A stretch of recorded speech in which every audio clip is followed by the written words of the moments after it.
ladies and gentlemen. Now, with today's update, the Halloween event has just gone live in 7 Deadly Sins Grand Cross Global, and I quite like this event, man. It's just really easy, very straightforward. There's also minimal grind as well. I think you can do pretty much everything you need to in about 4 days of this event, and also it's everything that you can do solo as well. So it's not like that horrific Peru raid where you have to gather like 4 competent players and, you know, farm that boss just over and over again. It seems like all pretty quick and straightforward. However, today I wanted to cover how to get all the copies of Guila, because I know that's a question that people are asking, and also how to get all the gems as well, and just everything you need to know about this event in general. So we're going to start off with the first copy of Guila, and this one is super obvious. If you log into the game, you're going to see this 14-day calendar, and after 7 days, so what is it, next Monday, if you've logged in every single day, there is going to be your probably final copy of Guila. Actually, for a lot of players, this is going to be the last copy that you get there, but also via this login calendar, it's important to know that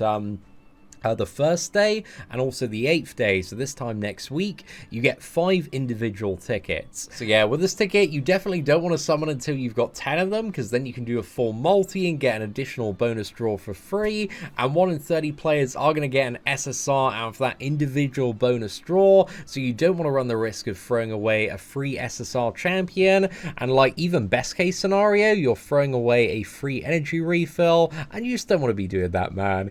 So yeah, don't mug yourself off there, but just a little tip, and also the first way to get Guila, but also to access the Halloween event, you can get to it at any time via the tavern. If you go to the pumpkin event icon here, and that's going to bring you over to the map of, I believe, Camelot here. So you're going to start off here for the story. You go through a few very easy quests, and these quests are going to give you lots of gems on completion, but also 5-star awakening stones as well. There are actually so many via doing this, man, so I was really quite impressed with it.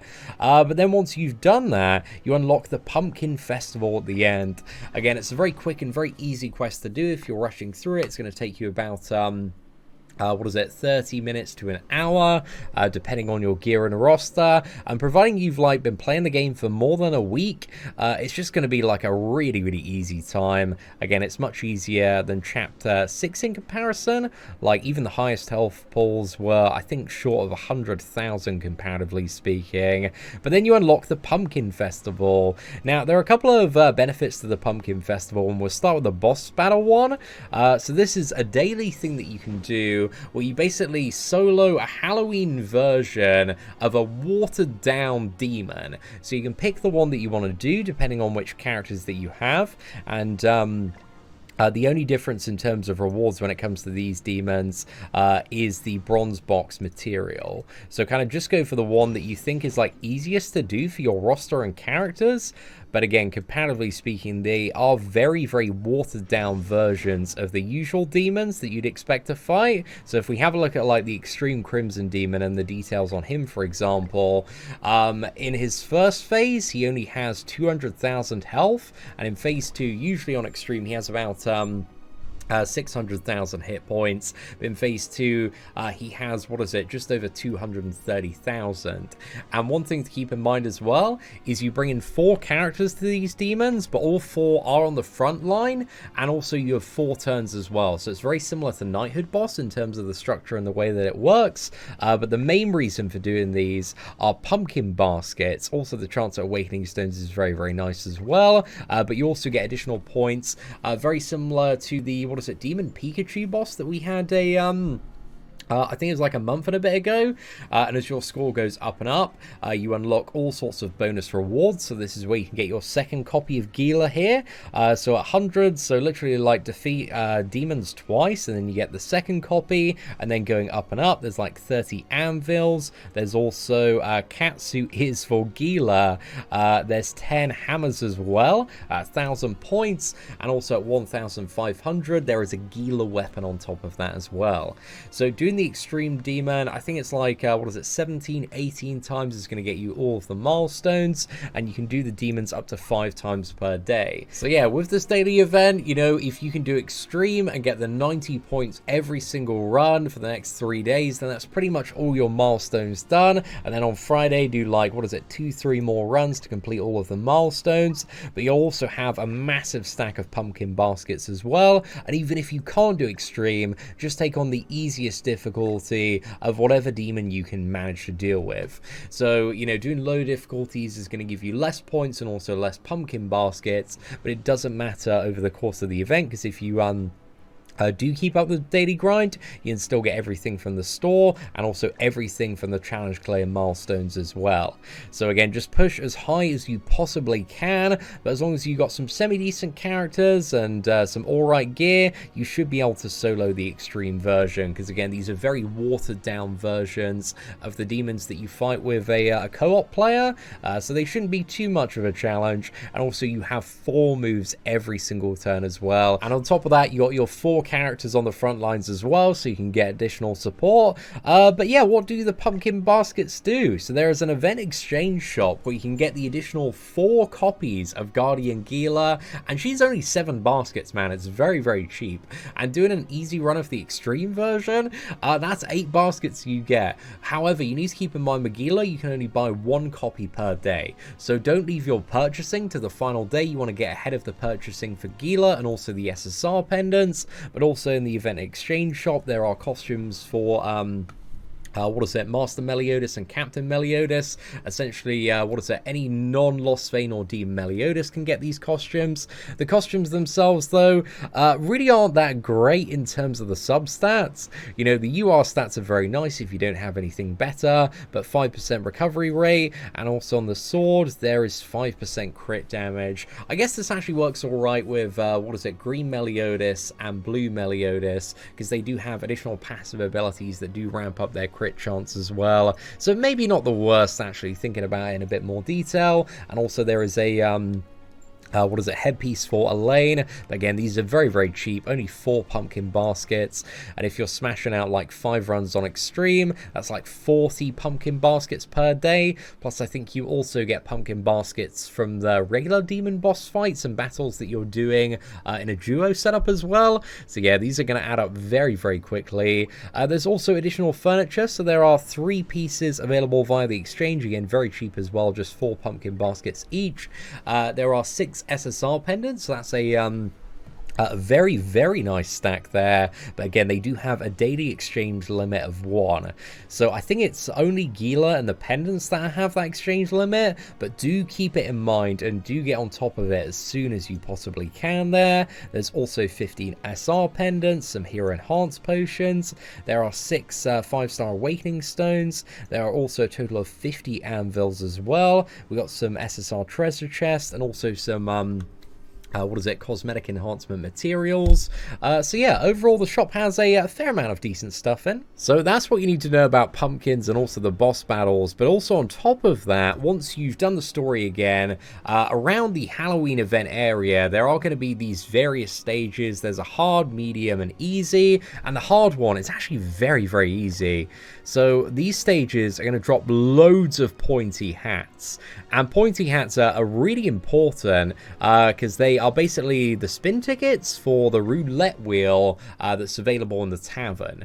So they replaced the roulette wheel that we had last update with a new one, and the new one has like 30 gems in, man. It's really, really good.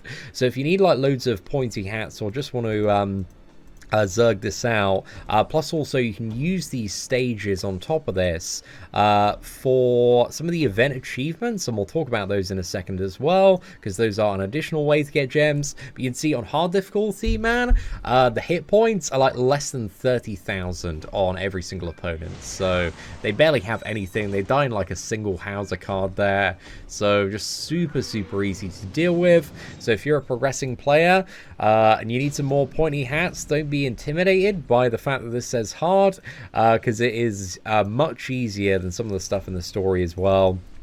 But even some of the most difficult stuff in the story, again, barely has 100,000 hit points. So as long as you've done like chapter 5 in the actual main story itself, you should be fine to like clear and farm this event for the most part. But you can see like clearing the hard one gives you a huge stack of pointy hats. So I've done it 3 times and we're almost at 80 pointy hats there for the roulette spinner in the tavern. But on top of that as well, judging by the description, I think just doing your like standard daily stuff, you get pointy hats as well. So if you like also clear Fort Solgress, that's going to be a single pointy hat there. But if you want the massive stacks, again, you can like make up for lost ones if you are running a little bit short by going in and doing the Halloween event stages, which, you know, you might want to do a few times anyway, because you need to get up the achievement points if you want bonus gems on top of that, and we'll talk about those in a second as well. But yeah, this is the spinner. So it starts off and you can reset it 5 times as well, and every time you reset it,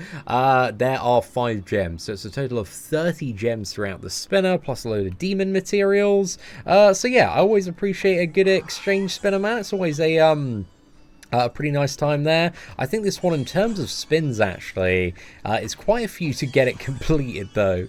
Because there are, like, what is it, a stack limit of 10 on the demon materials, so there's a lot of those. But I'll just complete this this first full one and see how many pointy hats you're probably going to need overall to complete, what is it, all 6 of the spinners total?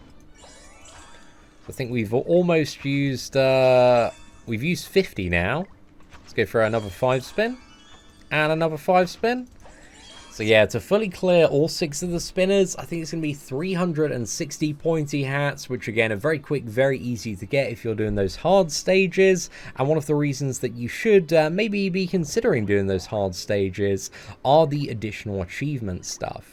So if we go here to the description, if you want to find the achievement progress at any point, this is how you find it. You go to this tab and also have a bit of an inspection here. So we can claim some of the ones like clear 3 stages 3 times there. And also there's one very similar to the Slime Collab one, which is like defeat event monsters. So it's basically like keep on replaying those stages, and if you do all of the objectives here, you get like what is it, bonus pumpkins. But also on top of that as well, you're going to get achievement points, so those go toward additional SSR pendants. And if you do all of them, you get a whole 6 gems for free, and it's just very easy stuff. It's like acquire the new Guila, complete stages, complete the story. There's also like ones I did while progressing, which is like complete stages using a team of all male heroes and all female heroes.